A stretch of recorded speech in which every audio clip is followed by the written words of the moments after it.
Polisi menangkap seorang debt collector berinisial L, 38, yang menantang polisi saat penarikan mobil di depan Ruko Neo Arcade, Pakulonan Barat, Kecamatan Kelapa II, Kabupaten Tangerang, Kamis, 2 Oktober 2025, malam. Kapolres Tangerang Selatan, AKBP Victor Inkiriwang mengatakan, perlawanan itu dilakukan ketika polisi sedang menjalankan tugas pengamanan penarikan mobil. Peristiwa ini masuk dalam kategori perbuatan tidak menyenangkan dan atau setiap orang yang dengan kekerasan atau ancaman kekerasan melawan pejabat negara yang sedang menjalankan tugas yang sah. Ujar Victor saat dikonfirmasi, Sabtu, 4 Oktober 2025. Sementara itu, Kasat Reskrim Polres Tangerang Selatan, AKP Wira Graha Setiawan menjelaskan, L sehari-hari bekerja sebagai debt collector. Namun, polisi belum bisa memastikan kapan pastinya profesi tersebut dijalankan oleh L.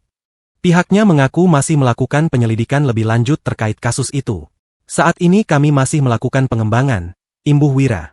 Atas tindakannya itu, pelaku dijerat pasal berlapis tentang perbuatan memaksa dengan kekerasan atau ancaman, perlawanan terhadap aparat negara, hingga menghalangi perintah pejabat yang berwenang.